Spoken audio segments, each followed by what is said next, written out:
Selamat datang, selamat beribadah, salam sehat, semangat dan sukacita. Mari Bapak Ibu, saya mengundang untuk bangkit berdiri, untuk kita segera mulai ibadah kita pada pagi ini. Dan sebelumnya kita akan membaca firman Tuhan dari kitab 1 Timotius pasal yang keempat, ayat yang ke-12. Mari kita suarakan firman Tuhan ini dengan suara yang lantang. Yang firman Tuhan ini kita dengar dan mempercayai hati kita dan semakin iman kita semakin bertumbuh. 1, 2, 3. Jangan seorang pun menganggap engkau rendah karena engkau muda. Jadilah teladan bagi orang-orang percaya dalam perkataanmu, dalam tingkah lakumu, dalam kasihmu, dalam kesetiaanmu, dan dalam kesucianmu. Mari kita berdoa. Pertolongan kami ialah datangnya dari Tuhan yang menciptakan langit dan bumi. Allah yang tidak pernah meninggalkan setiap perbuatan tangan-Mu yang ajaib buat setiap kami. Kami bersyukur Tuhan dan berterima kasih buat kesempatan yang Tuhan berikan buat setiap kami, umat-Mu boleh datang menghampiri tata kasih karunia Allah untuk beribadah kepadamu, untuk memuji menyembah-Mu ya Tuhan. Dan saat ini kami menghadapan setiap kami umat-Mu ke hadapan Tuhan, kiranya kasih karunia Tuhan melalui setiap kami. Sehingga ibadah kami boleh berkenan menyenangkan hati Tuhan, bahkan saat kami memuji menyembah Tuhan, pujian kami menyukakan hati Tuhan. Terima kasih Bapa, terima kasih terpujian nama-Mu, kami menyerahkan ibadah ini Tuhan, dalam nama Tuhan Yesus, kami juga menyerahkan Tuhan buat ibadah anak sekolah minggu, di mana anak-anak juga akan masuk dan ibadah pada hari ini Tuhan, untuk Kau berikan pengajaran untuk membawa anak-anak sejak kecil sudah mengenal akan Engkau. Kami menyerahkan anak kekasih kami, sekolah minggu dan kuasa-Mu, berkati guru-guru sekolah minggu yang akan mengajarnya, berikan hikmat-Mu sehingga setiap firman disampaikan, firman sungguh-sungguh untuk anak-anak sekolah minggu, supaya boleh mengerti dan anak sudah mengenal sejak kecil Tuhan, dan mengenal Tuhan dengan benar. Terima kasih Bapa, akhirnya kami menyerahkan ibadah ini dalam berkat Bapa, Putra dan Roh Kudus. Dalam nama Tuhan Yesus kami berucap syukur. Haleluya. Sebab kami hidup hanya bagi-Mu Tuhan.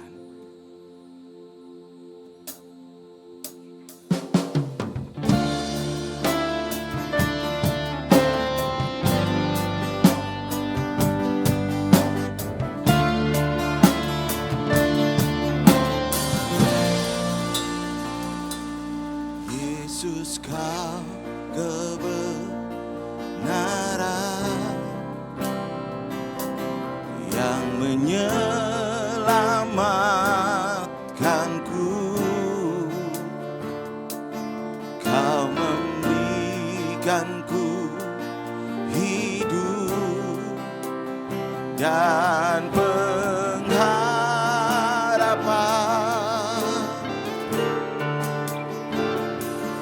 Ku ikut kehendak-Mu, ku perlu anugerah-Mu, ku nyatakan janji-Ku kepadamu. Sama-sama katakan. Kalau ku hidup bagi-Mu, hatiku tetap menyembah-Mu. Dunia tak bisa menjauhkanku dari kasih-Mu. Selama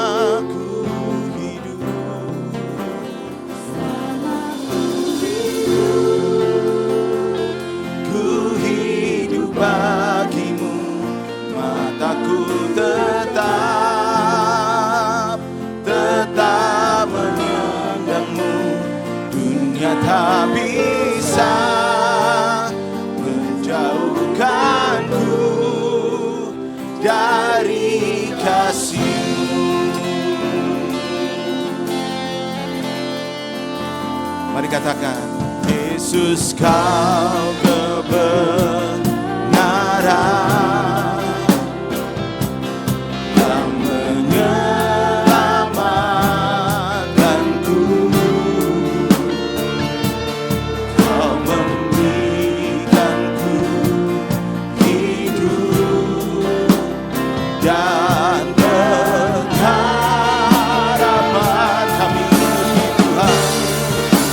setiap apa yang Tuhan mau. Ku perlu anugerah-Mu. Ku nyatakan janjiku kepadamu. Saya undang Bapak Ibu untuk bangkit berdiri bersama-sama. Kita sembah Tuhan. Hidup bagimu, hatiku tetap menyembah-Mu. Bahkan dunia pun tak bisa menjauhkan kami dari kasih Tuhan, dari kasih-Mu. Selama ku hidup, Yesus, hidup bagimu, tetap memandang-Mu. Dunia tak bisa menjauhkan-Mu dari kasih. Mari dengan segenap hati katakan, Yesus Kau kebenaran yang menyelamatkanku. Kau memberikanku hidup dan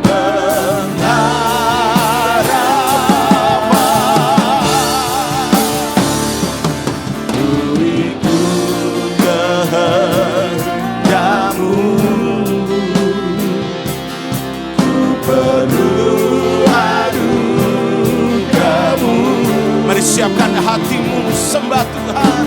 Katakan janjiku kepadamu.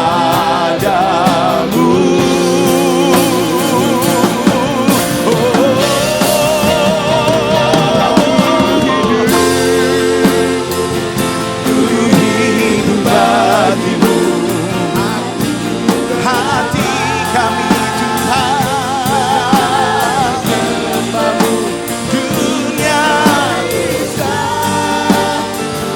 jauhkanku dari kasih-Mu.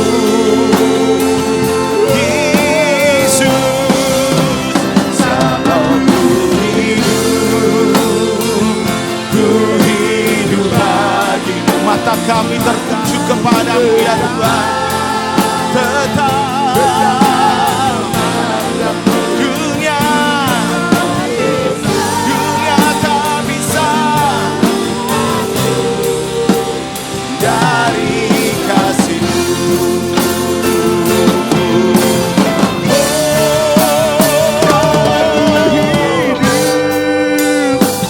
Ku hidup bagimu,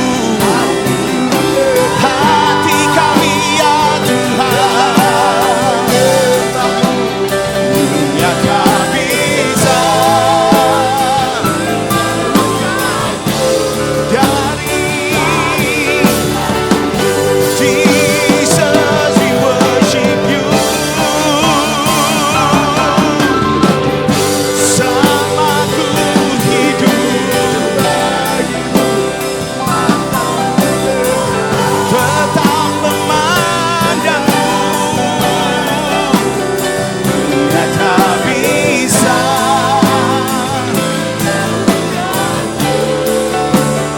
dari kasih-Mu. Biarkan jemaat saja katakan, kalau ku hidup. Inilah Tuhan komitmen kami. Biar kami tetap menyembah-Mu.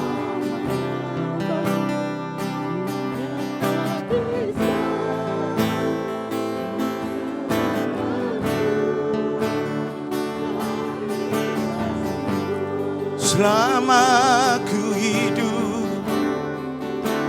selama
sebab Engkau Tuhan, sebab Engkau Yesus.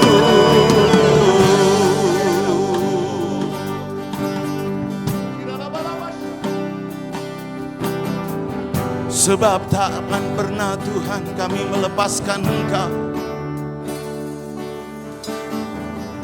Mari saudara nyatakan apa yang menjadi komitmen kita, bahwa sekali Yesus, tetaplah Yesus untuk selama-lamanya.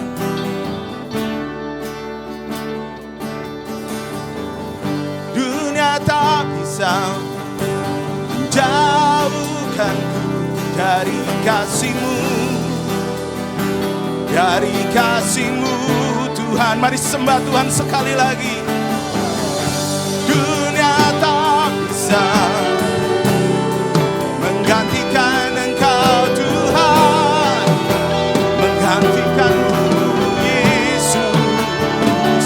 Yesus cukup bagi kami, Yesus cukup bagi kami. Terpujilah, terpujilah Tuhan. Yesus cukup bagiku, Yesus cukup bagiku, Yesus.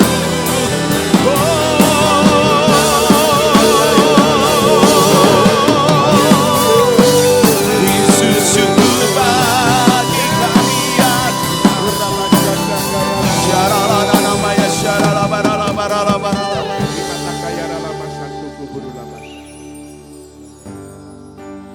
Bukankah Yesus itu cukup bagi kita, saudara? Sebab di dalamnya ada segala sesuatu.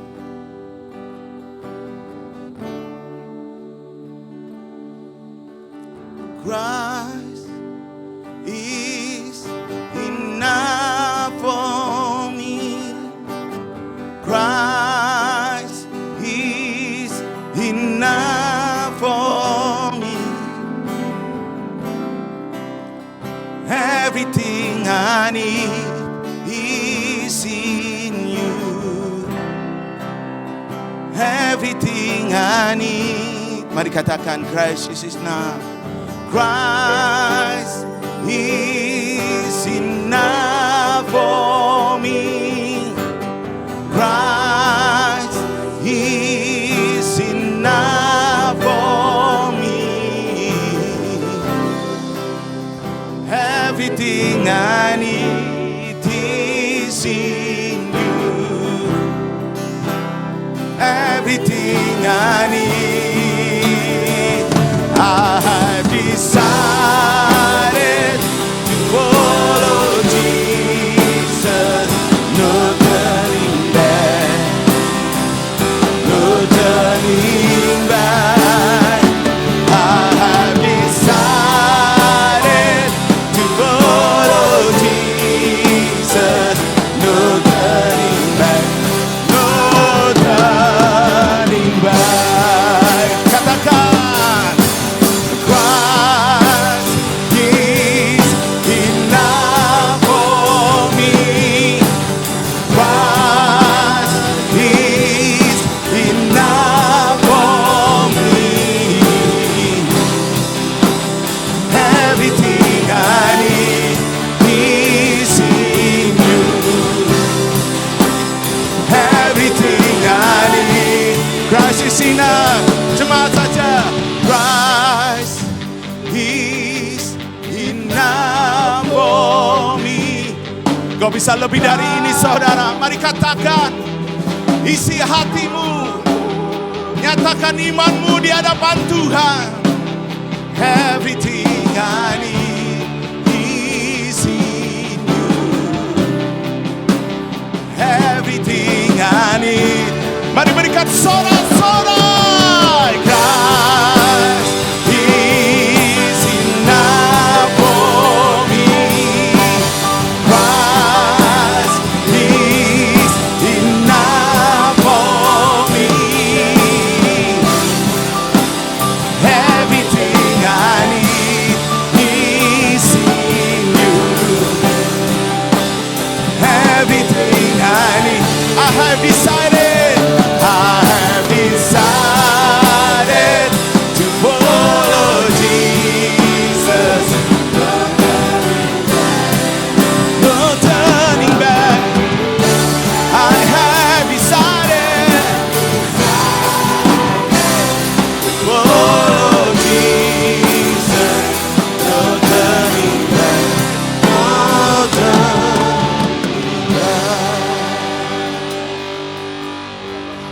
Bukankah Tuhan cukup bagi kita, saudara? Mari katakan, Christ is. Kau cukup bagi kami. Kau cukup bagi kami, Tuhan.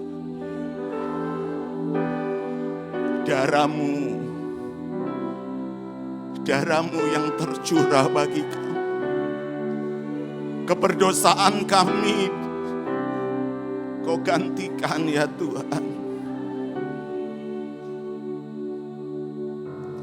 Christ is enough for me. Karya salib-Mu membuat kami berarti, Tuhan. Yesus, everything I need, everything I need.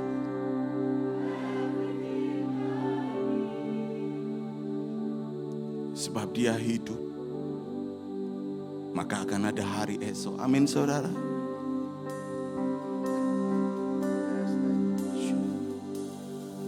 Sebab Dia hidup, ada hari esok. Terima kasih. Sebab Dia hidup, kami tak gentar. Ku tak gentar. Yes, karena ku tahu Dia pegang hari esok. Hidup jadi berarti sebab Dia hidup. Mari berikan sorak-sorak, sorak-sorak.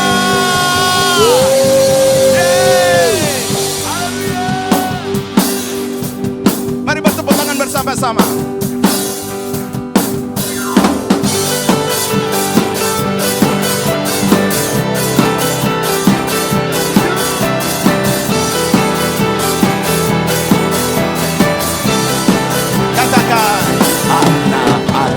Siapa namanya?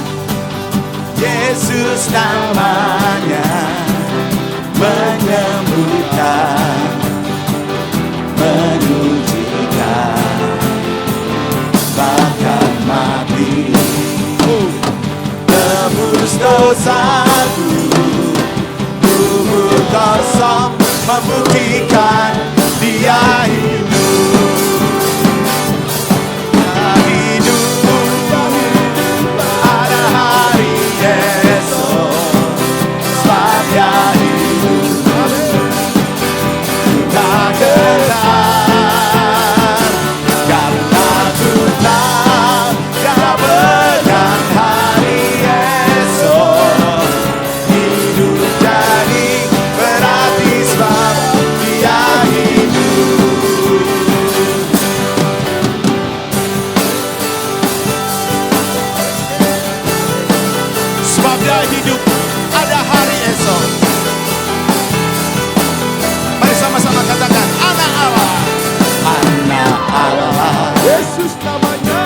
Yesus namanya, menyembuhkan, menyucikan.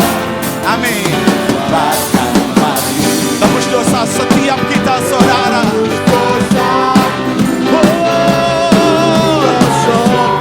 Buktikan Dia hidup.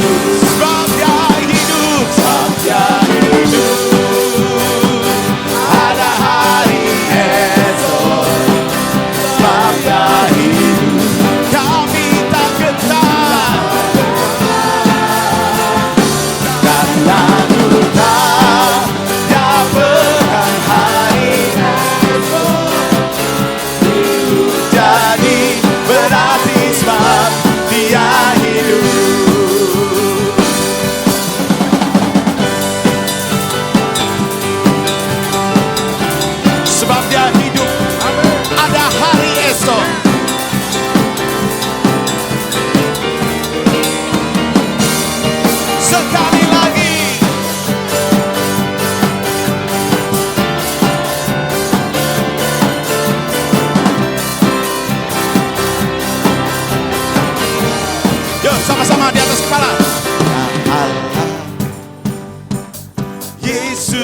namanya menyembuhkan, menyucikan, bahkan mati, tebus dosaku, kubur kosong membuktikan Dia hidup. Sebab Dia hidup, ada hari esok. Sebab Dia hidup, tak gentar, karena ku tahu Dia menang hari esok. Hidup jadi berarti sebab Dia hidup. Sebab Dia hidup, katakan amin.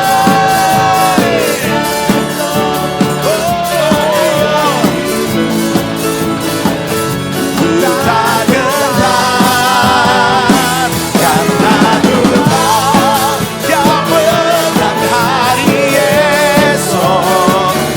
Hidup jadi berarti sebab Dia hidup. Hidup jadi, hidup jadi berarti sebab Dia hidup.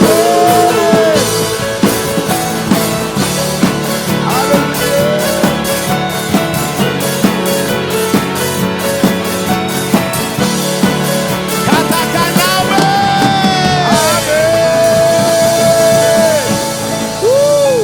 Sebab Dia hidup, ada hari esok. Amin. Sekali lagi berikan sorak-sorai panjang buat Tuhan Yesus. Serukan nama Yesus, nama di atas segala nama. Ya, Tuhanku Maha Besar, Tuhanku Maha Kuasa, Yesus Tuhan.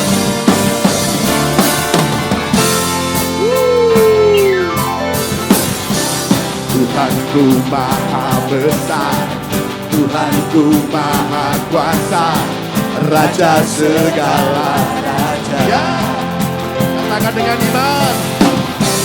Dia takkan tergoyahkan, Dia takkan terkalahkan dari dan berkuasa. Serukan namanya, serukan namanya.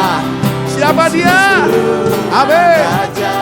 Segala kuasa tunduk dalam namanya. Dia luar biasa, Dia luar biasa, perkasa mulia. Yesus nama di atas segala nama.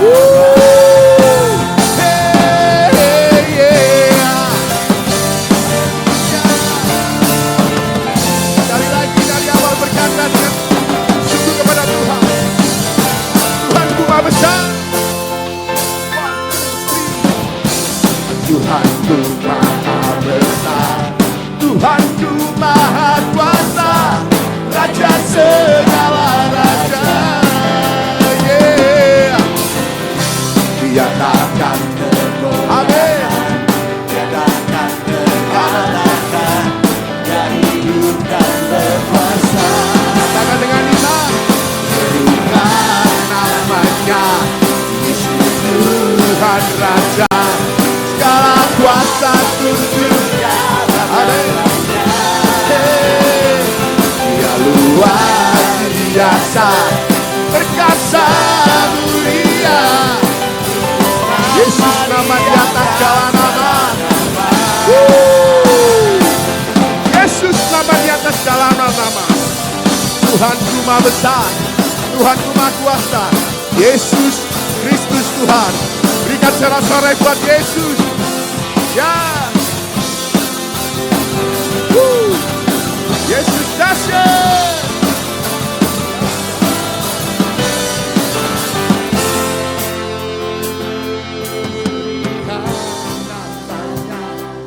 Yesus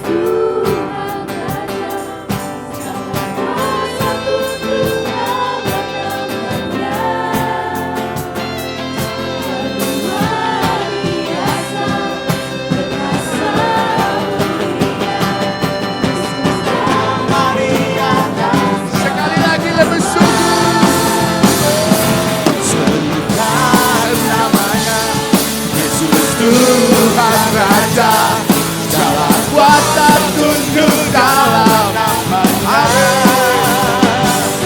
Dia luar biasa, perkasa mulia. Yesus nama di atas segala nama.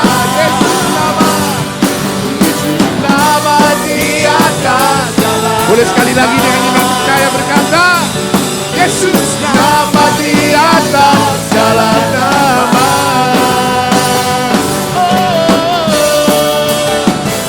Jesus Lord, nama di atas segala nama.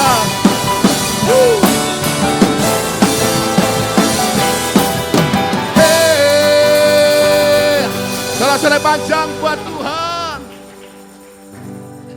Silakan saudara duduk.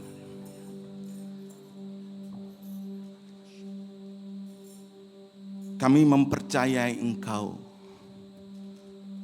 sebagai Tuhan dan Juru Selamat kami. Kami mempercayai Kristus Yesus. Kami mempercayai Allah Bapa. Kami mempercayai Roh Kudus sebagai Allah Tritunggal bagi kami.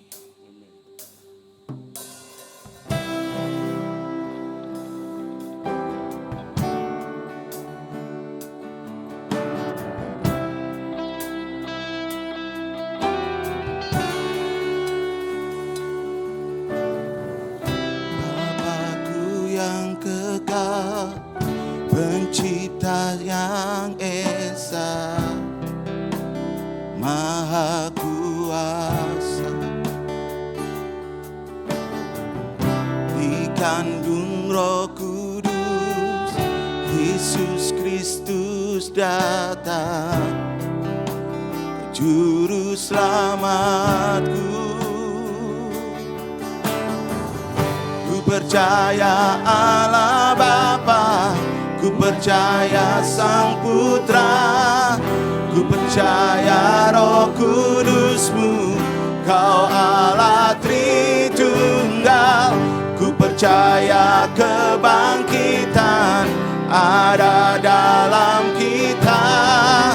Ku percaya dalam nama Yesus.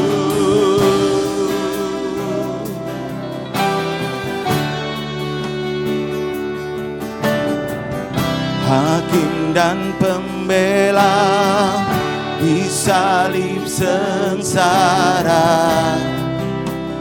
Kaulah rahmat-Ku. Turun ke dalam bab yang mulia, bangkit bertata selama. Mari kita bangkit berdiri bersama, katakan, ku percaya Allah Bapa, ku percaya Sang Putra, ku percaya Roh Kudus-Mu, Kau Allah Tritunggal. Ku percaya kebangkitan ada dalam kita.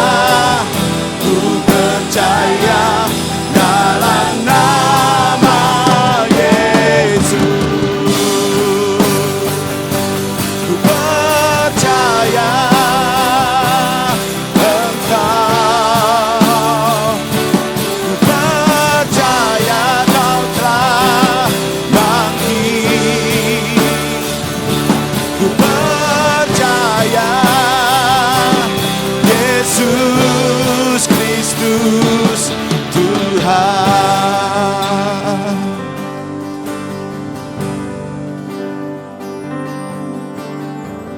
Ku percaya hidup kekal, lahirnya anak darah, orang kudus bersekutu, gereja yang kudus. Ku percaya kebangkitan waktu Yesus datang. Ku percaya dalam nama Yesus. Ku percaya Allah Bapa, ku percaya Sang Putra, ku percaya Kau Allah Tritunggal. Ku percaya kebangkitan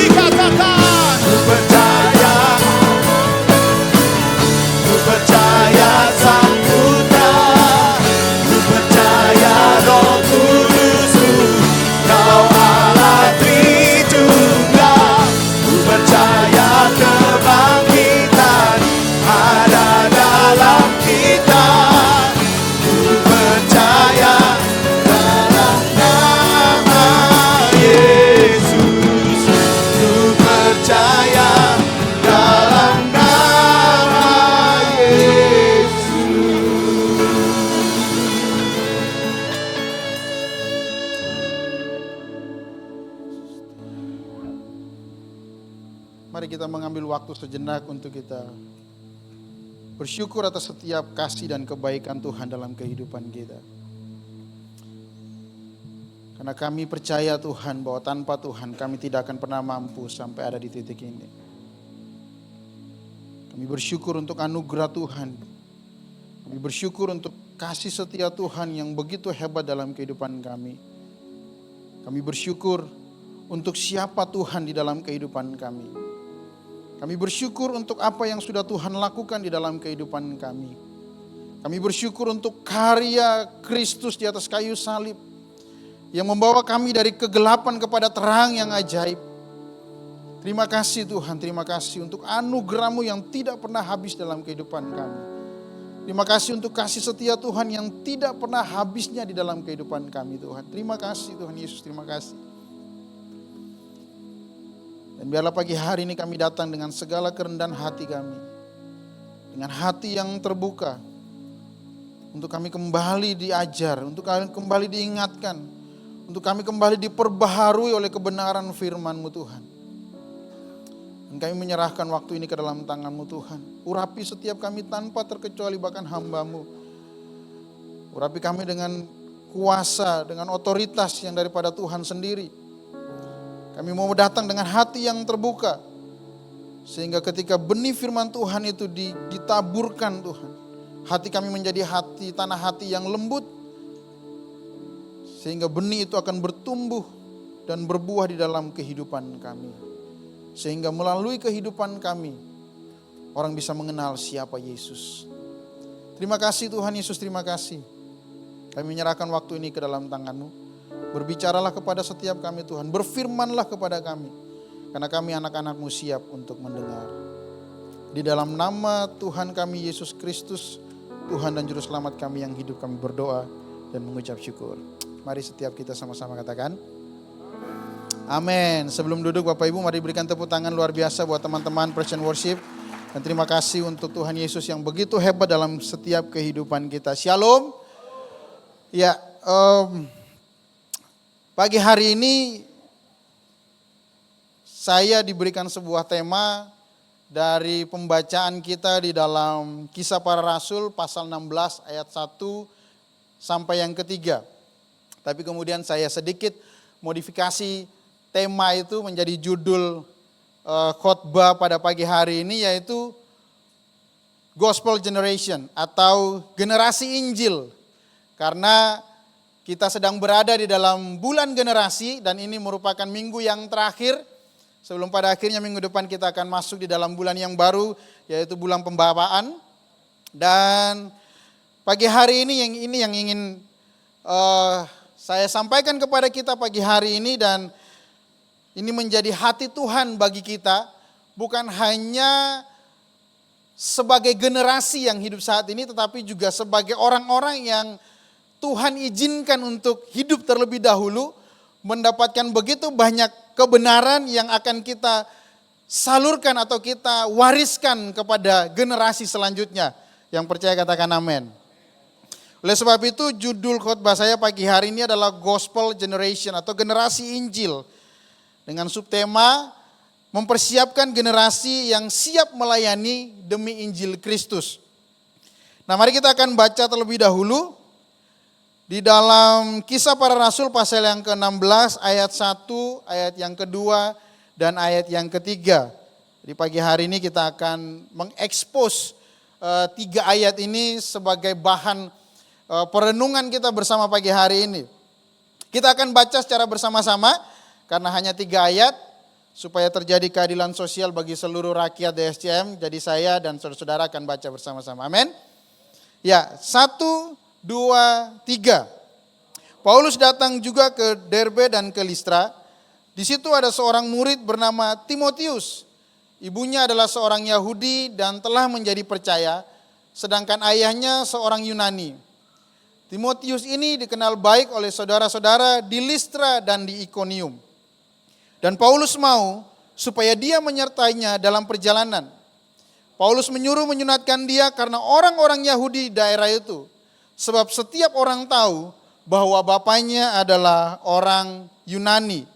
Nah, kita akan melihat sedikit konteks dan latar belakang dari bagian ini, Kisah Para Rasul pasal 16 ayat 1 sampai yang ketiga, supaya kita bisa mengerti sebenarnya apa sih yang sedang Paulus mau sampaikan kepada kita pagi hari ini. Nah, Kisah Para Rasul pasal 16 adalah titik penting dalam perjalanan misi Paulus. Kenapa? Karena disinilah dimulailah perjalanan Paulus yang kedua, perjalanan misi Paulus yang kedua. Karena setelah perdebatan tajam antara Paulus dengan Barnabas, nanti Bapak Ibu Saudara bisa baca di pasal sebelumnya, Paulus kemudian memutuskan untuk tidak lagi mengajak Barnabas dan memilih Silas dan memulai perjalanan misi yang kedua. Nah, dalam perjalanan misi yang kedua inilah kemudian Paulus tiba di Derbe dan juga Listra. Nah, disinilah kemudian Paulus bertemu dengan Timotius. Yang di ayat 2 tadi dikatakan bahwa seorang pemuda yang dikenal baik oleh saudara-saudara di Listra dan di Ikonium. Nah, Bapak Ibu Saudara, dari konteks dan latar belakang ini kita akan melihat beberapa hal penting. Bahwa yang pertama adalah Timotius berasal dari keluarga campuran. Timotius berasal dari keluarga campuran. Ayahnya orang Yunani, non-Yahudi. Dan ibunya orang Yahudi yang ternyata percaya kepada Yesus. Dan itu saudara bisa temukan dalam 2 Timotius pasal 1 ayat yang kelima. Yang di situ dijelaskan betapa ibu dan neneknya yang kemudian mewariskan iman kepada Timotius. Artinya apa? Artinya bahwa Timotius hidup di tengah-tengah dua kebudayaan yang berbeda. Di satu sisi dia seorang yang juga Yunani karena bapaknya orang Yunani. Tapi di satu sisi dia dididik oleh ibu dan neneknya hidup secara Yahudi. Dan harus mengikuti hukum-hukum yang ada pada waktu itu. Dan ini menjadi sesuatu yang tidak mudah. Kenapa? Karena ini merupakan gambaran dari seorang yang hidup dalam generasi lintas budaya. Nah, kenapa ini menjadi penting saudara-saudara? Hari ini kita hidup di tengah dua dunia. Dunia yang mengharuskan kita atau begini, di mana kita harus berdiri di dalam kebenaran, dan di satu lagi kita masih hidup di tengah-tengah dunia yang penuh dengan nilai-nilai dunia yang berusaha untuk membawa kita keluar dari kebenaran. Nah, ini menjadi sesuatu yang penting buat kita bisa mengerti. Dan yang kedua, Paulus melihat ada potensi rohani Timotius. Paulus tidak hanya melihat usia muda atau latar belakang Timotius, tapi Paulus melihat ada sebuah panggilan Injil dalam diri seorang Timotius. Itulah sebabnya Paulus mengambil Timotius untuk menjadi rekan pelayanannya kemudian. Paulus tidak lagi menganggap Timotius sebagai seorang anak rohani, tapi kemudian menjadi naik satu tingkat menjadi seorang rekan sepelayanan. Dan yang ketiga, Paulus menyunatkan Timotius bukan karena hukum Taurat, tetapi demi Injil. Dan ini penting untuk kita garis bawahi Bapak Ibu.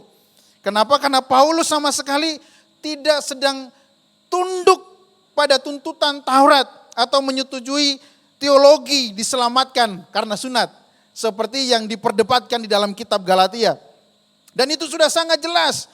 Paulus menolak habis-habisan. Kalau Bapak Ibu baca di dalam kitab Galatia, Paulus menolak habis-habisan. Ya.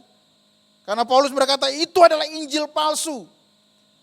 Tidak boleh lagi ada Injil plus-plus. Ya. Tidak boleh lagi. Nah, tapi di sini menarik. Kenapa? Karena kemudian Paulus menyunatkan Timotius. Nah, ini yang harus kita hati-hati. Ya, kenapa Bapak Ibu Saudara? Karena Paulus menyunatkan Timotius karena pertimbangan misi, bukan doktrin keselamatan. Jadi jangan sampai kita, kok di satu sisi Paulus membantah, jangan sampai gak usah disunat. Tapi di sisi lain, Paulus justru mengizinkan Timotius untuk disunat. Ingat bahwa Timotius itu berdarah campuran, ayahnya Yunani, ibunya Yahudi. Kenapa ini penting? Karena di mata komunitas Yahudi, Timotius akan dianggap tidak bersih karena dia belum disunat. Jika dia tetap tidak disunat, maka Timotius tidak akan boleh masuk ke dalam sinagog orang Yahudi. tempat Paulus, di mana Paulus hampir setiap hari dia memulai pemberitaan Injilnya dari situ. Jadi ini bukan sebuah kompromi kebenaran, tapi melainkan fleksibilitas demi akses pintu masuk memberitakan Injil. Ya, jadi aturannya begini, bukan supaya selamat Timotius disunat, melainkan demi Injil agar jangan ada batu sandungan. Nah, nanti Bapak Ibu bisa baca di dalam 1 Korintus 9 ayat 19 sampai 23. Di situ kemudian Paulus berkata, kalau di tengah orang Yunani aku menjadi orang Yunani, di tengah-tengah orang Yahudi aku menjadi orang Yahudi. Supaya apa? Supaya Injil bisa masuk. Ya. Jadi hati-hati dengan pemberitaan bahwa harus ada Injil plus dan lain sebagainya. Nah, saudara-saudara, kita berada di dalam tengah-tengah zaman dunia yang semakin kelihatan tidak bersahabat dengan iman kita. Benar atau betul? Ya. Di tengah-tengah perubahan zaman yang semakin cepat dan serangan yang begitu masif yang seolah-olah mengarahkan dan memaksa kita untuk hidup di dalam nilai-nilai dunia yang bertentangan dengan kebenaran firman Tuhan. Nah, kalau kita perhatikan hari-hari ini, generasi hari ini menjadi generasi yang digital, betul atau tidak? Semua, apakah ada yang tidak bawa handphone hari ini? Boleh angkat tangan? Tidak ada, hampir semua membawa handphone. Jadi kita hidup di zaman yang disebut generasi digital. Mau anak kecil, mau remaja, mau pemuda, bahkan kita yang sudah mungkin lanjut usia. Semuanya hidup di dalam generasi digital. Semua serba cepat, semua serba instan, semua penuh dengan informasi. Tapi ironisnya di tengah koneksi yang cepat itu banyak yang kehilangan arah hidup rohaninya. Halo? Dan bisa jadi ada di antara kita yang duduk pagi hari ini sedang kehilangan arah rohaninya. Banyak generasi yang online setiap saat, setiap waktu. Mungkin sambil duduk kita bisa sambil WA, sambil duduk kita bisa melihat Facebook, sambil duduk kita bisa melihat media sosial. Kita bisa online setiap saat. Tetapi di saat yang sama kita sebenarnya sedang offline dengan Tuhan kita. Kita sedang memutuskan koneksi kita dengan Tuhan. Namun saudara-saudara, di tengah zaman yang kehilangan arah ini, melalui pembacaan firman pada pagi hari ini kita melihat ada sebuah generasi yang dibangkitkan oleh Tuhan hari-hari ini.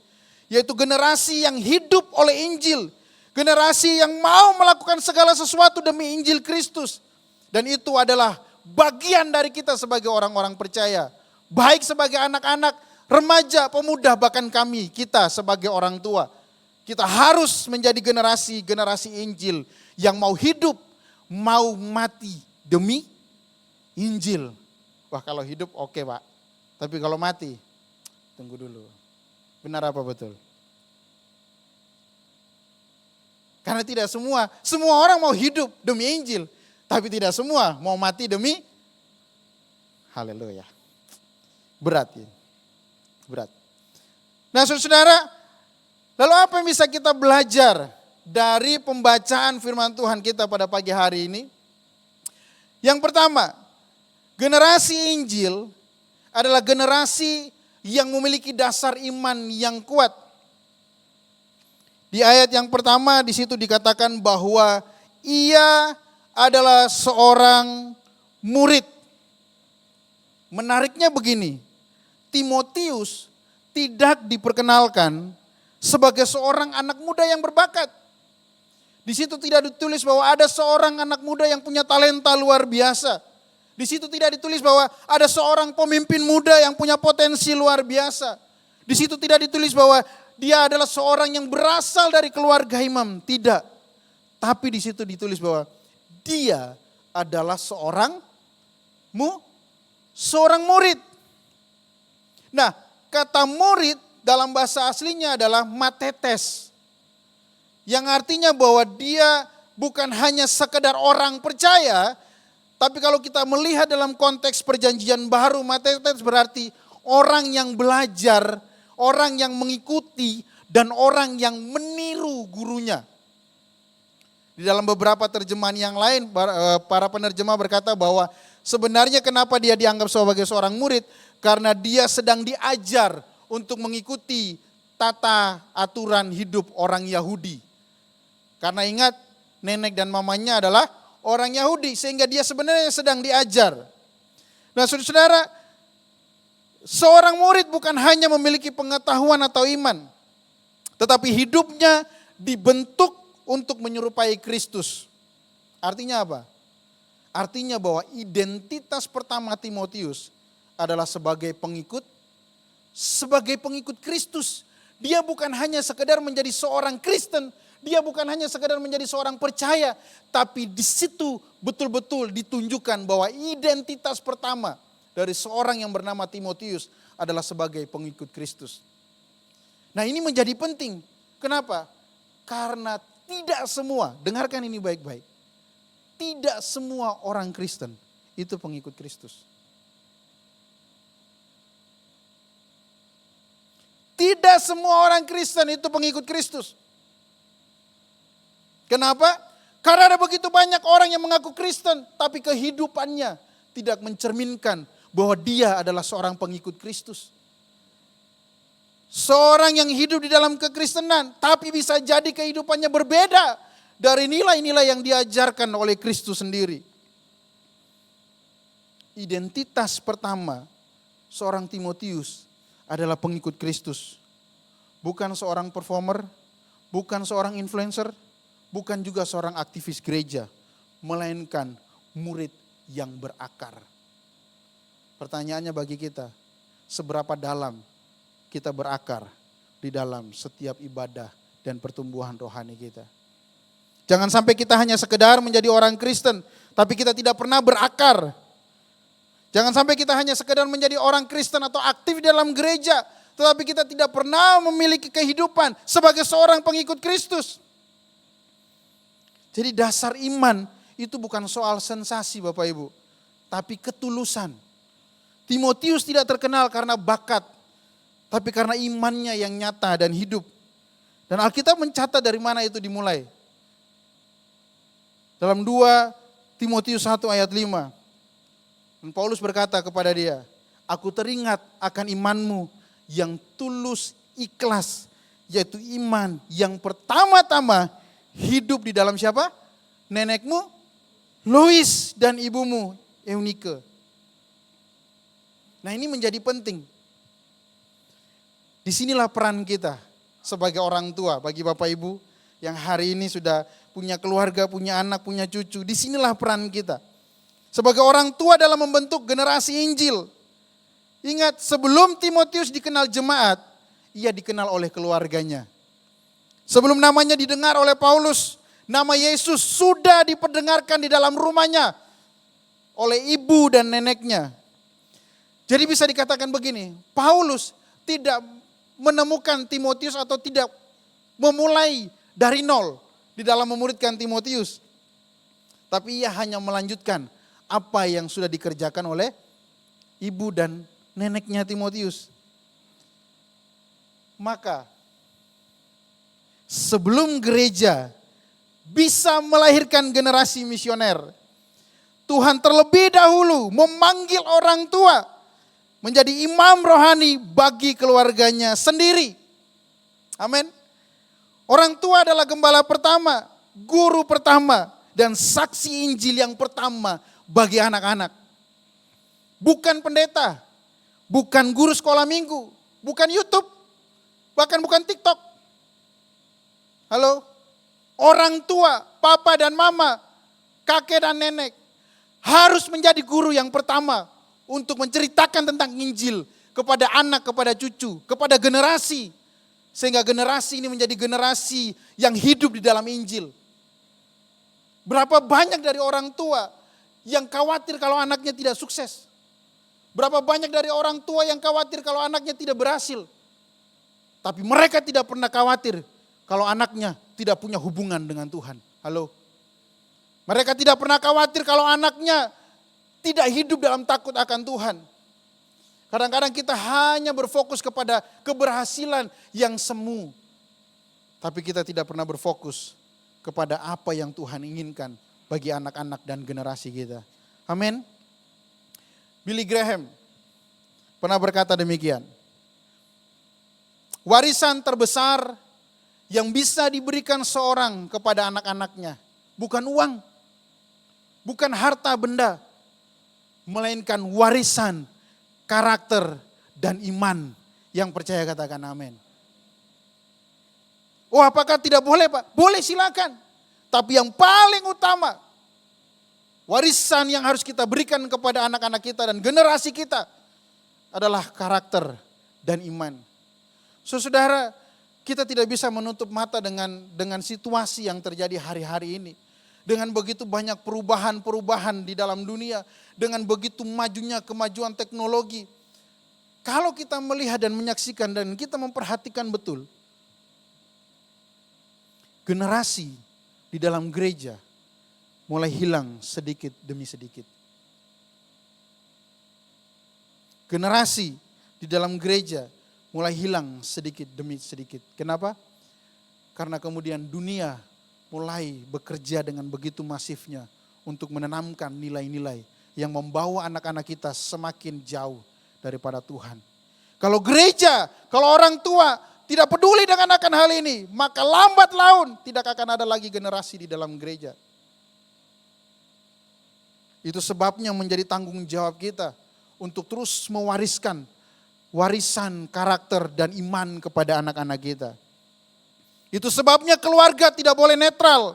Mengapa keluarga tidak boleh netral? Karena dunia tidak netral, media tidak netral, pendidikan sekuler tidak netral, Netflix tidak netral, TikTok tidak netral, YouTube tidak netral. Dunia sedang melatih anak-anak kita berpikir tanpa Tuhan, bertindak tanpa Tuhan.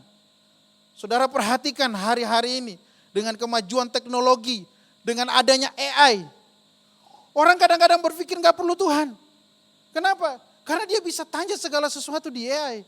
Apa yang AI tidak bisa jawab? Hanya keselamatan yang AI tidak bisa berikan.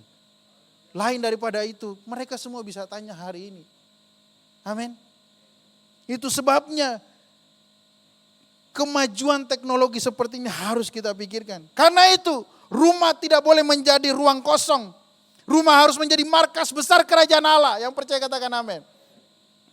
Setiap meja makan harus menjadi tempat Injil dibicarakan.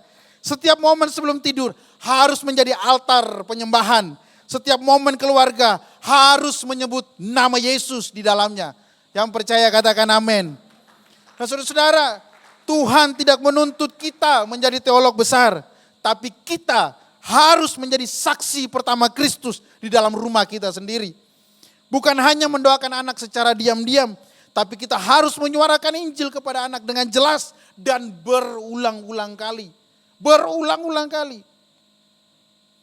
Jangan serahkan pembentukan rohani anak hanya kepada guru, kepada gereja, guru sekolah minggu. No. Kita adalah kurikulum utama iman anak-anak kita. Amin. Inilah generasi Injil yang Tuhan mau. Bukan generasi yang hanya ikut kebaktian, tapi generasi yang hidup dalam ketaatan. Pernahkah saudara bertanya, apakah anak saudara hari ini betul-betul hidup dalam ketaatan kepada Tuhan? Meskipun dia duduk di dalam gereja. Apakah ketika di luar sana tidak diawasi? Apakah dia tetap hidup di dalam ketaatan? Inilah generasi Injil yang Tuhan mau. Bukan generasi yang hanya tahu informasi tentang Alkitab. Tapi yang mempunyai relasi pribadi dengan Kristus. Yang percaya katakan amin. Di tengah dunia yang penuh dengan pencitraan, Tuhan mencari generasi yang tidak palsu. Bukan hanya tampil rohani di depan manusia, bahkan mungkin di media sosial, tapi yang berakar kuat dan berbuah nyata. Dan itu menjadi tugas dan tanggung jawab kita sebagai orang tua yang harus memuridkan generasi. Sehingga muncullah generasi-generasi Injil yang siap hidup bagi kemuliaan Kristus. Amin. Yang kedua, generasi Injil adalah generasi yang memiliki karakter yang teruji. Dalam ayat 2 dikatakan di situ, ia Timotius dikenal baik oleh saudara-saudara di Listra dan di Ikonium. Nah, saudara-saudara, kata dikenal baik ini punya sebuah pengertian yang begitu luar biasa. Kenapa? Karena bukan hanya sekedar popularitas atau citra dari luar, tapi ada kesaksian yang tulus dari hidup seseorang. Yang kemudian orang bisa bilang begini, dalam hidupmu saya bisa melihat Yesus. Itu namanya martureo. Bukan hanya ya saya tampil baik, kalau di gereja saya baik, kalau pelayanan saya oke, tapi kemudian bertemu dengan orang dan orang bilang, saya nggak tahu siapa kamu. Saya nggak bisa lihat Yesus dalam hidupmu. Halo? Ini menunjukkan apa? Integritas, karakter, konsistensi iman dari Timotius. Timotius tidak membangun citra diri. Timotius tidak sedang mencari panggung. Apa yang dia lakukan? Dia hanya hidup benar sesuai dengan ajaran yang diajarkan oleh nenek dan ibunya. Bahkan sebelum dia menjadi seorang pelayan. Dia tidak mempromosikan dirinya. Kesaksiannya berbicara lebih keras dari perkataannya. Nah, saudara-saudara, dengar ini baik. Bahwa karakter jauh lebih penting dan merupakan fondasi utama dari seorang pelayan Injil. Halo? Bukan hanya bagi seorang pelayan, tapi bagi setiap kita yang hidup di dalam kebenaran Injil. A.W. Tozer berkata, reputasi didapat di tempat terang. Karakter adalah siapa dirimu di tempat gelap. Di depan semua orang kita mungkin bisa memakai topeng. Menjadi seorang pribadi yang baik. Menjadi seorang pribadi yang dikenal baik oleh orang. Tapi pertanyaannya adalah ketika tidak ada orang yang melihat. Pertanyaannya adalah ketika tidak ada orang yang memantau. Apakah kita betul-betul punya karakter seperti Kristus? Apakah anak-anak kita punya karakter yang bisa dipertanggungjawabkan di hadapan Tuhan? Karena itu menjadi tanggung jawab kita sebagai orang tua. Untuk mendidik anak-anak kita. Untuk memiliki karakter seperti Kristus. Amin. Itu menjadi tanggung jawab kita. Itulah tanda generasi Injil. Generasi yang hidup di depan dengan di belakang sama saja. Saudara tidak perlu khawatir ketika anak saudara mungkin pergi jauh, kuliah di luar kota, di luar negeri, bahkan mungkin di luar angkasa. Saudara tidak perlu khawatir, karena apa? Karena saudara tahu bahwa saudara betul-betul mendidiknya, punya karakter seperti Kristus. Tapi kalau saudara khawatir, berarti kemungkinan kita perlu evaluasi bagaimana pola ajar dan didik kita kepada anak-anak kita. Kalau kita masih takut, waduh jangan sampai dia terpengaruh dengan yang lain. Mungkin kita perlu evaluasi, kita perlu melihat kembali bagaimana kita mengajar anak-anak kita.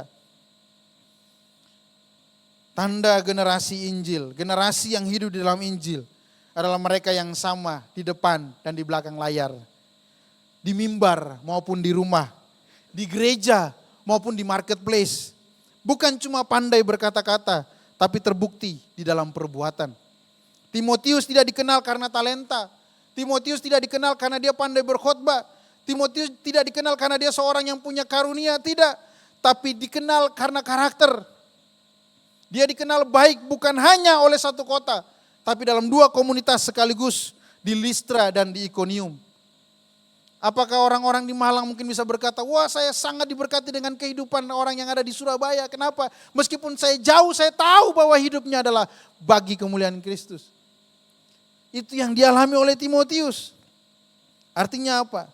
Ada konsisten yang berkesinambungan, bukan kesalehan yang musiman. Bukan iman yang tergantung panggung. Bukan iman yang hanya karena dilihat orang. Tapi karena dia tahu dia hidup dalam karakter yang diajarkan untuk hidup takut akan Tuhan. Hari ini banyak orang yang ingin dipakai Tuhan. Semua kita ingin dipakai Tuhan, amin? Amin. Tapi sedikit yang mau dibentuk oleh Tuhan. Banyak yang ingin dipromosikan. Semua kita ingin dipromosikan, amin? Oh, mulai berat. Amin. Tapi banyak yang tidak siap untuk diproses oleh Tuhan. Ada begitu banyak orang yang mengejar panggung tapi menghindari ruang yang tersembunyi. Saudara, sebelum Tuhan mempercayakan panggung, dia selalu membentuk pribadi. Dia memurnikan, menempa Musa di padang gurun di Midian. Dia memurnikan Yusuf di dalam penjara. Dia membentuk Daud di padang penggembalaan. Allah tidak pernah mempercepat proses. Dia selalu memperkuat yang namanya fondasi. Karakter lebih penting daripada karisma. Sebab karisma bisa membuka pintu, tapi hanya karakter yang bisa membuat kita bertahan di dalamnya. Amin. Karisma mungkin bisa membawa kita naik sampai ke puncak. Tapi karakter yang akan membuat kita bertahan di atas puncak itu. Karena kalau kita tidak punya karakter, maka dengan mudah kita akan jatuh. Pertanyaannya bagi kita Bapak Ibu Saudara, apakah selama ini kita menjadi generasi yang sudah membawa generasi selanjutnya untuk hidup dalam karakter pengenalan akan Kristus. Untuk hidup dalam pengenalan Injil yang benar. Atau justru mungkin kadang-kadang kita yang gagal menjadi generasi itu. Halo? Ini yang harus kita perhatikan. Jangan sampai justru terbalik. Kita yang kemudian harusnya memuridkan, tapi kita yang kemudian dimuridkan oleh dunia ini. Kalau saudara perhatikan kehidupan hari-hari ini, sangat luar biasa. Ya, media sosial, teknologi, dengan begitu banyaknya acara-acara, podcast-podcast di TV-TV dan di YouTube-YouTube. Orang bisa berkata apa saja yang dia suka. Nggak ada saringannya lagi, benar atau betul? Bisa berkata kotor, bisa memaki orang dengan seenaknya saja. Tanpa ada saringannya. Dan kalau saudara tidak awas, itulah yang ditonton oleh anak-anak kita. Halo? Di media-media sosial. Itulah yang ditonton oleh anak-anak kita. Dan kalau kita tidak mendidik anak-anak kita menjadi seorang generasi Injil yang punya karakter seperti Kristus, percayalah, 2 tahun, 3 tahun dari sekarang, dia akan terhilang dari kita. Bahkan terhilang dari dalam gereja. Karena apa? Karena dia dimuridkan oleh dunia, sementara kita tidak pernah memuridkan generasi kita. Dan ini menjadi PR bagi kita semua. Halo? Jadi sekali lagi jangan gini, stoplah untuk, ya sudah pokoknya yang penting ada sekolah minggu, ada ibadah remaja. No. Kebenaran Injil harus dimulai dari rumah. Dan itu menjadi tanggung jawab kita sebagai orang tua. Itu sebabnya kita terlebih dahulu harus hidup di dalam kebenaran Injil. Sehingga kita bisa mewariskan itu kepada generasi di bawah kita. Amin. Kalau kita melakukan ini percayalah, 5-10 tahun dari sekarang, bahkan dari tahun sekarang ke tahun depan, maka gereja akan dipenuhi oleh generasi-generasi yang hidup dalam takut akan Tuhan. Dan ini menjadi penting, menjadi PR bagi kita semua. Yang ketiga saudara, tenang, saya masih punya 7 lagi. Ya karena mulai ketegang sekali gitu ya. Generasi Injil adalah generasi yang rela berkorban demi misi Kristus. Dalam ayat yang ketiga, Paulus berkata begini, Paulus menyuruh menyunatkan dia karena orang-orang Yahudi di tempat itu. Tadi saya sudah jelaskan sedikit dalam konteks di awal tadi. Nah, saudara di sini Timotius menjadi contoh nyata dari seorang muda yang mau belajar dari seorang rasul besar seperti Paulus. Dia rela disunat bukan karena paksaan atau tekanan dari orang lain, tapi semata-mata untuk kepentingan Injil. Mungkin saja dia bisa berkata, ngapain? Saya nggak perlu. Toh saya juga bukan orang Yahudi sepenuhnya, gitu. Iya kan? Tapi ini menunjukkan sebuah sikap yang luar biasa. Kenapa? Karena Timotius menempatkan misi Kristus jauh lebih tinggi daripada kenyamanan pribadinya. Timotius sadar bahwa pelayanan yang efektif tidak selalu mudah atau nyaman. Para pelayan katakan amin. Pelayanan yang efektif tidak selalu mudah atau nyaman. Kadang-kadang untuk membawa Injil kepada orang lain, kita perlu menyesuaikan diri atau bahkan menanggung kesulitan tertentu. Halo? Paulus mengajarkan bahwa pelayanan bukan tentang kesenangan atau popularitas, melainkan tentang kesetiaan dan kesiapan untuk berkorban demi kehendak Tuhan. Ya. Seorang yang bernama Dietrich Bonhoeffer, seorang teolog dan juga martir Kristen, berkata seperti ini. Ketika Kristus memanggil seseorang, dia memintanya datang dan mati. Saya ulangi. Ketika Kristus memanggil seseorang, dia memintanya datang dan mati. Artinya apa Bapak Ibu? Panggilan Kristus selalu membawa kita kepada penyerahan diri secara total. Amin. Secara total. Bukan hanya secara fisik, tapi juga secara hati. Bisa jadi waktu dan prioritas hidup. Memang terdengar berat, tetapi inilah esensi menjadi bagian dari generasi Injil. Hidup bukan untuk diri sendiri, melainkan untuk misi Kristus. Ketika kita berkata, ya saya bagian dari generasi Injil, saya yang hidup di dalam Injil. Itu artinya apa? Artinya kita tidak lagi hidup untuk diri kita sendiri, kita tidak lagi hidup untuk kepentingan kita sendiri. Tapi kita hidup kepada kepentingan yang jauh lebih besar daripada kepentingan kita, yaitu kepentingan Kristus Yesus Tuhan. Amin. Generasi Injil tidak hidup untuk popularitas, untuk kenyamanan atau penerimaan manusia, tetapi untuk melakukan kehendak Tuhan. Kita harus memahami bahwa Injil memiliki prioritas tertinggi di dalam hidup kita.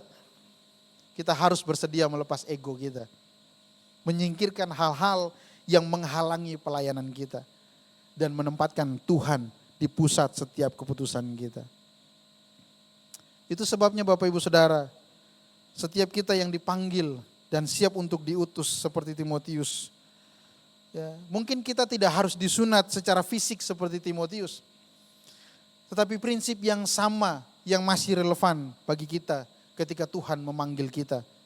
Kita harus menyerahkan ego dan kehendak pribadi kita. Kadang-kadang ketika kita melayani, kita harus menempatkan atau meletakkan.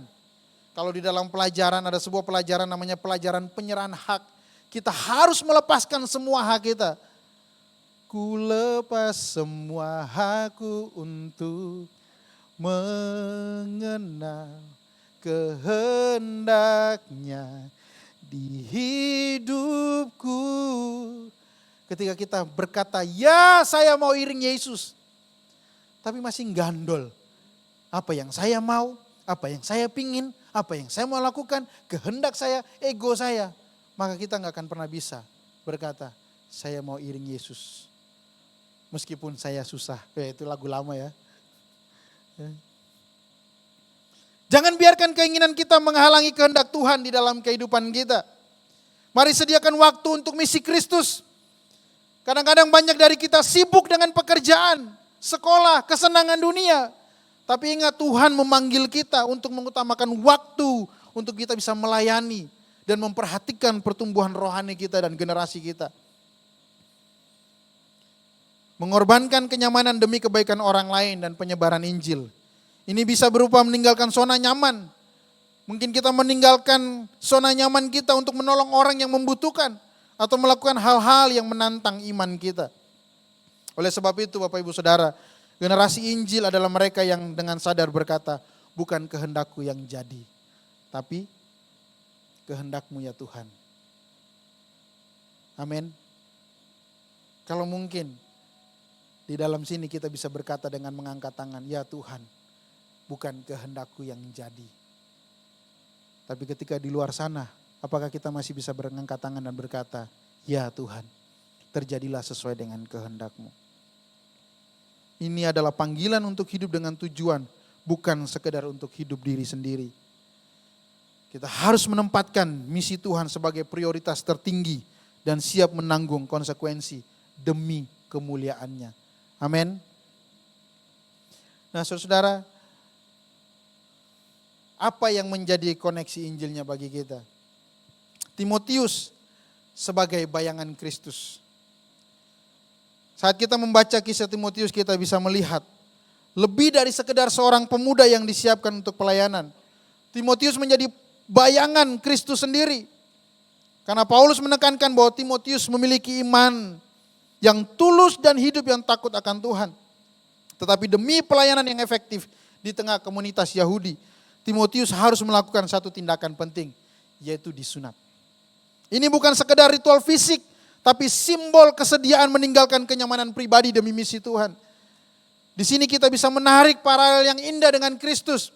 Seperti di dalam Filipi pasal 2 ayat 6-8. Yang mengingatkan kita bahwa Kristus yang sejatinya berada dalam kemuliaan tidak menganggap kesetaraan dengan Allah sebagai sesuatu yang harus dipertahankan. Melainkan merendahkan dirinya sendiri, taat sampai mati di atas kayu salib. Kristus meninggalkan kemuliaannya demi keselamatan saya dan saudara. Amin. Timotius disunat demi pelayanan, Kristus disalibkan demi penebusan. Keduanya memperlihatkan ketaatan dan pengorbanan untuk misi Allah. Lebih daripada itu, ketaatan Kristus tidak berhenti pada dirinya sendiri. Pengorbanannya melahirkan generasi yang baru, generasi yang ditebus oleh kasih karunia-Nya, generasi yang dipanggil untuk meneruskan Injil. Pertanyaannya bagi kita pagi hari ini, apakah saya dan saudara menjadi bagian dari generasi ini? Atau kita justru menjadi generasi yang memutus perjalanan Injil di dalam kehidupan generasi kita selanjutnya? Timotius menjadi contoh bagi kita ketika kita menempatkan ketaatan kepada Tuhan di atas segala kenyamanan atau kepentingan pribadi. Kita juga menjadi bagian dari generasi yang membawa terang Kristus ke dunia ini. Amin, saudara-saudara. Dan ini menjadi PR kita bersama. Ini menjadi PR kita bersama. Dengar baik. Saya akan tutup dengan ini. Dunia tidak butuh generasi yang hanya keren. Tapi generasi yang kudus. Bukan generasi yang viral. Tapi generasi yang berakar di dalam Kristus. Bukan generasi yang sibuk membangun nama sendiri. Tapi generasi yang membesarkan nama Yesus. Bagi saudara yang adalah orang tua, pesan ini khusus untuk Anda. Kita memiliki peran yang tidak tergantikan di dalam mempersiapkan generasi Injil. Amin. Jangan sampai setiap minggu kita duduk di dalam ruangan ibadah, tapi kemudian anak kita menjadi terhilang. Jangan sampai setiap minggu kita mengikuti ibadah, tapi kemudian anak-anak kita hanya diisi dengan informasi Alkitab, tapi tidak pernah berakar di dalam Injil. Mulailah menanam iman, meneladani hidup takut akan Tuhan, dan membimbing anak-anak kita sejak dini, agar mereka tidak hanya mengenal Tuhan, tapi juga hidup untuk kemuliaan nama Tuhan. Amin. Mari saya undang kita bangkit berdiri bersama-sama. Dan kita menyatakan komitmen kita di hadapan Tuhan pagi hari ini. Bahwa kita bukan hanya sekedar membesarkan anak, membesarkan generasi. Tapi kita mempersiapkan generasi yang hidup di dalam Injil. Dan membawa Injil, memuliakan Allah dan siap melayani demi Injil Kristus. Amin. Mari berikan tepuk tangan yang luar biasa buat Tuhan kita yang dahsyat. Haleluya. Terima kasih Tuhan, terima kasih. Terima kasih Tuhan. Mari sebelum kita akan berdoa, saya minta Bapak Ibu Saudara boleh bangkit berdiri bersama-sama kembali. Dan ya, ambil waktu 1-2 menit. Kalau ada anak saudara di kiri kanan, mari doakan dia. Dan kalau mungkin ada di rumah atau mungkin ada di luar kota atau bahkan mungkin sedang ikuti sekolah minggu, mari doakan. Mari ambil waktu 1-2 menit untuk mendoakan mereka. Supaya betul-betul firman Tuhan bukan hanya menjadi informasi bagi mereka, tapi sungguh-sungguh menjadi sebuah kehidupan yang mereka bawa di dalam kehidupan mereka setiap hari. Saudara, kalau bukan kita, maka dunia akan memuridkan anak-anak kita. Kalau bukan kita, maka dunia akan memuridkan generasi kita. Itu menjadi tanggung jawab kita untuk berdoa bagi mereka. Untuk menanamkan nilai-nilai kebenaran dalam kehidupan mereka. Sehingga kemanapun mereka pergi, mereka akan menjadi generasi yang hidup takut akan Tuhan. Kemanapun mereka pergi, mereka akan menjadi generasi yang memuliakan Tuhan. Dan kemanapun mereka pergi, mereka akan mempermuliakan Tuhan dalam kehidupan mereka. Terima kasih Tuhan, terima kasih. Terima kasih Tuhan Yesus. Kalau ku hidup, Yes. ku hidup hidup Ya Tuhan. hatiku tetap menyembah. Dunia tak bisa menjauhkanku dari kasih-Mu.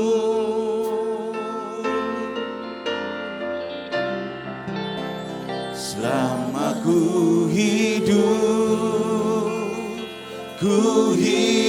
bagi-Mu, mataku tetap memandang-Mu.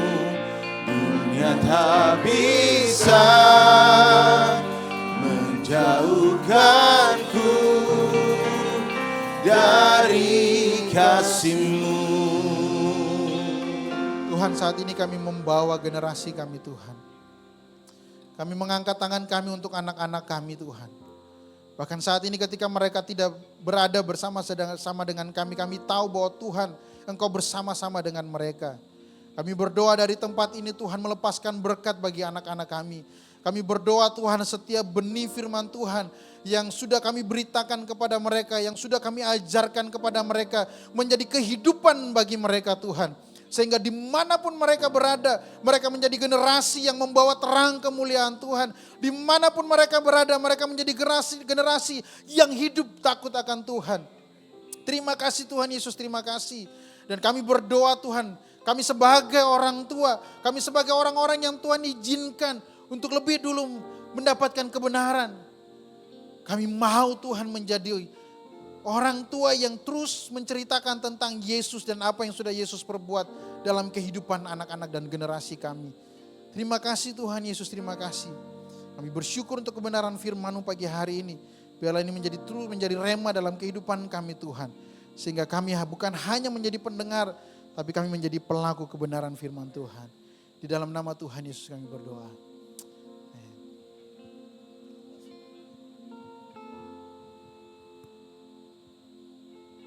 Silakan duduk.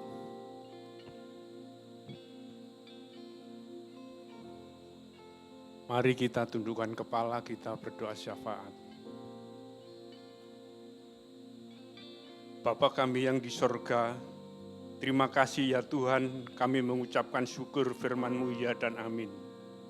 Mengajarkan banyak hal-hal yang benar kepada setiap kami, supaya hidup kami lebih benar lagi dalam mendidik anak-anak kami.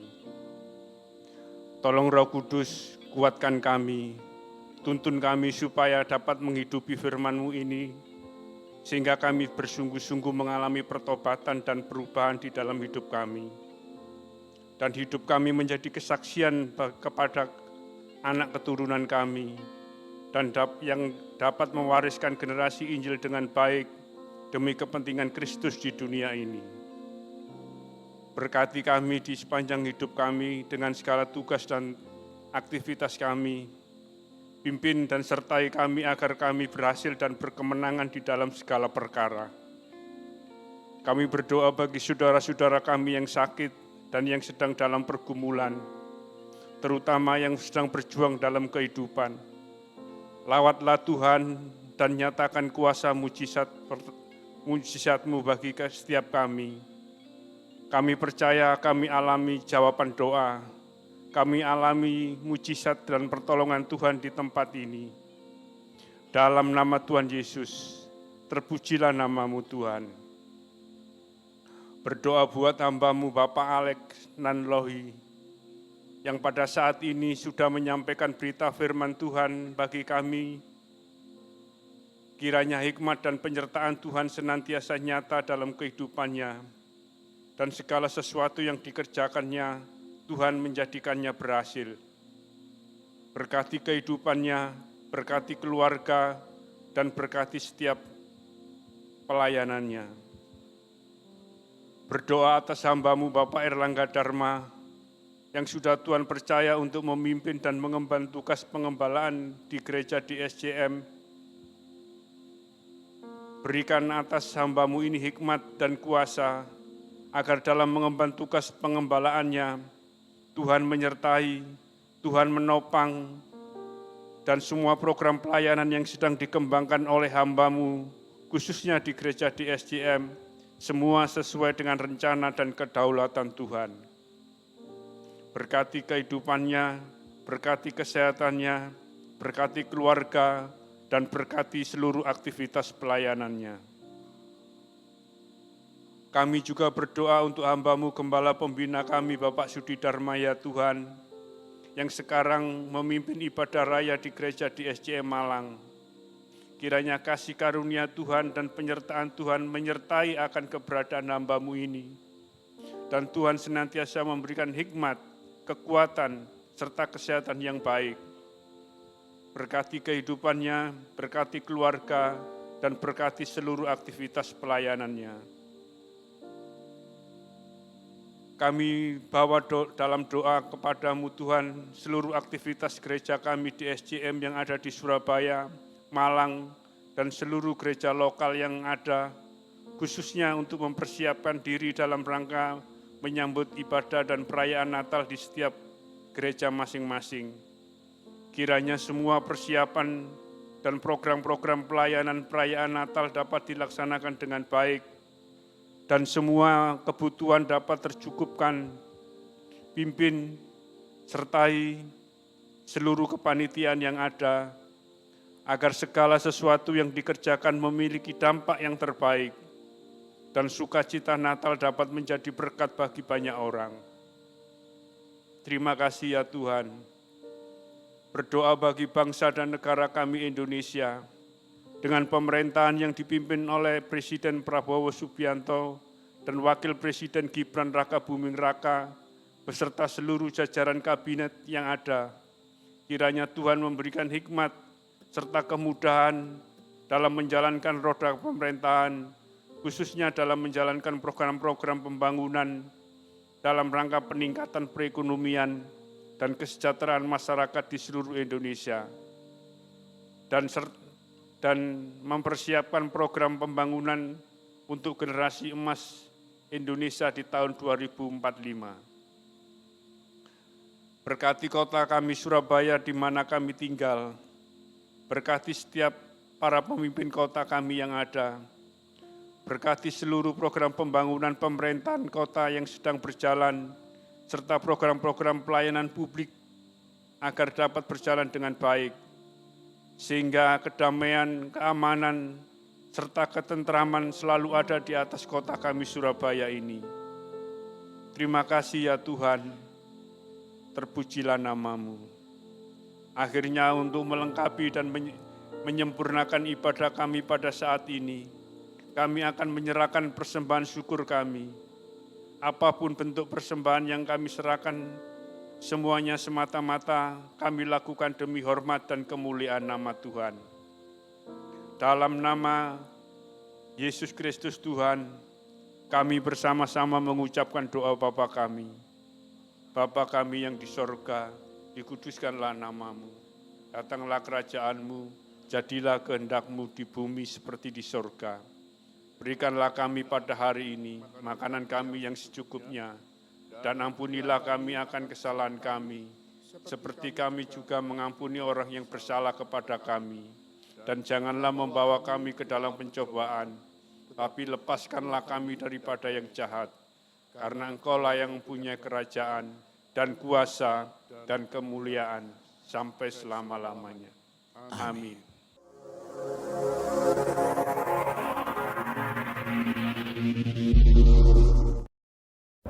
Seperti dalam Roma 12 ayat 4-6, sebab sama seperti pada satu tubuh kita mempunyai banyak anggota, tetapi tidak semua anggota itu mempunyai tugas yang sama. Demikian juga kita, walaupun banyak, adalah satu tubuh di dalam Kristus, tetapi kita masing-masing adalah anggota yang seorang terhadap yang lain. Saling mendoakan sebagai wujud satu anggota tubuh Kristus, dan juga sharing tentang firman Tuhan semakin membuat kita mengerti akan kehendak Tuhan.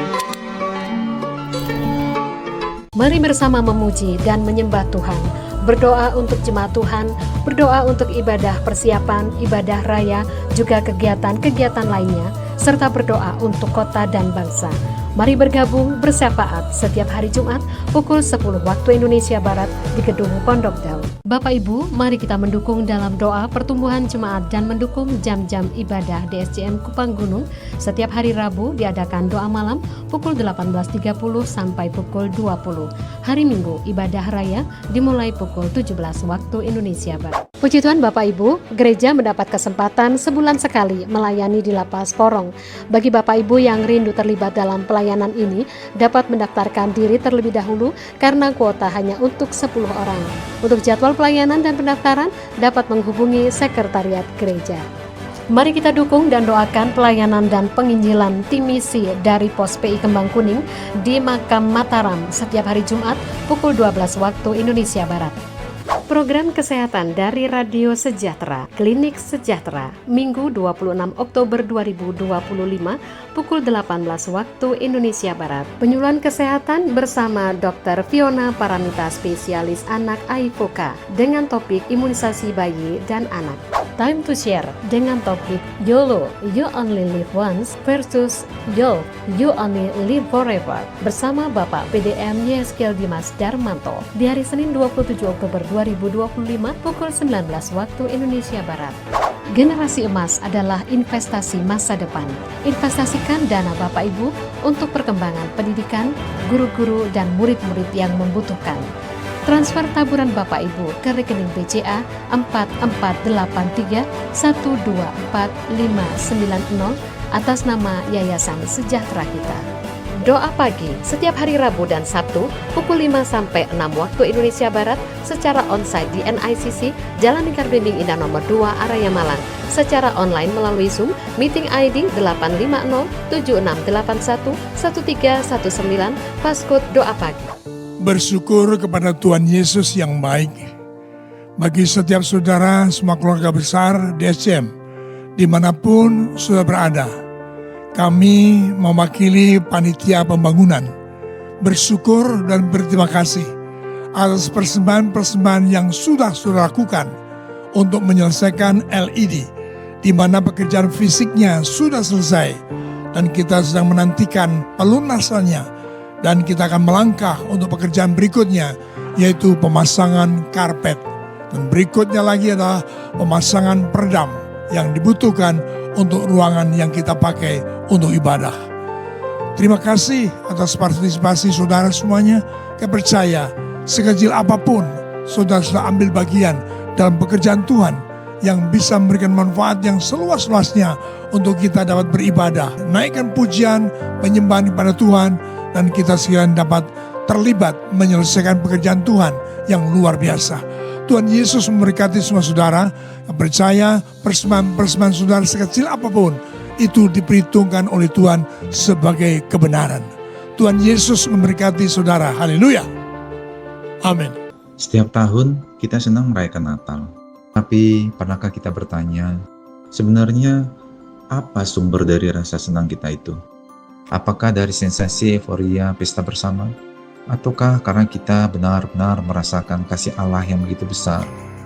Kadang kita terjebak dalam keindahan luarnya, baju baru, dekorasi megah, dan lagu-lagu indah. Namun di balik semua itu, Natal berbicara tentang sesuatu yang jauh lebih dalam.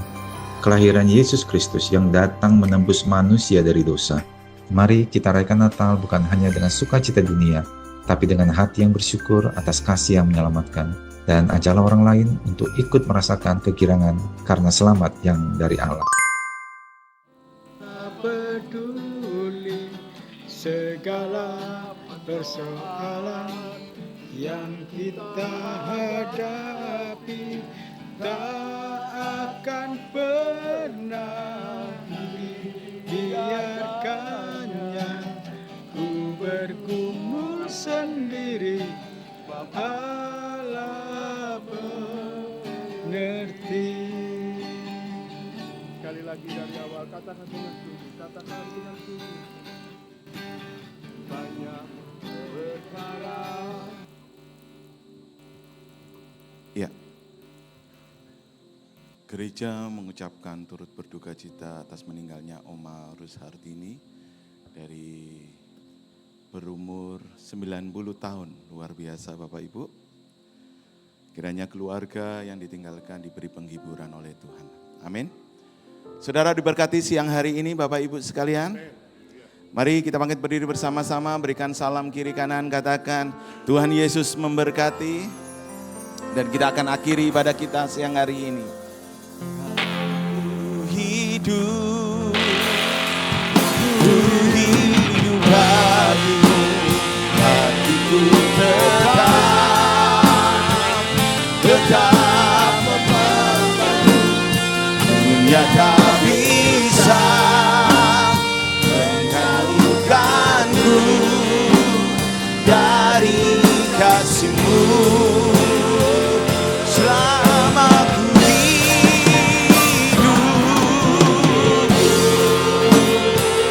ku hidup bagimu, mataku tetap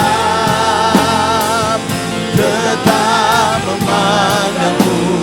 Dunia tak bisa menjauhkanku dari kasih-Mu.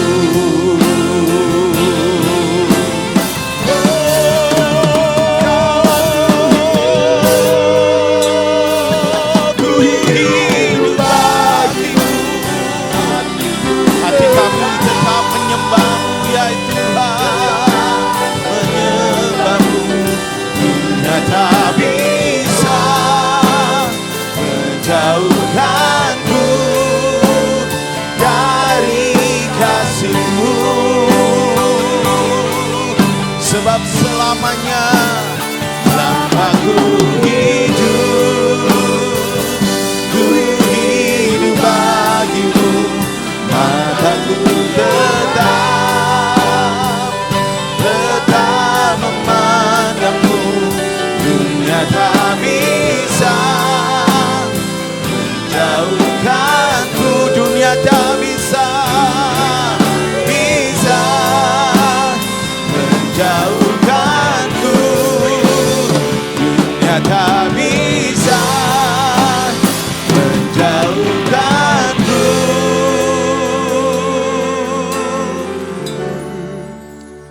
dari kasih-Mu.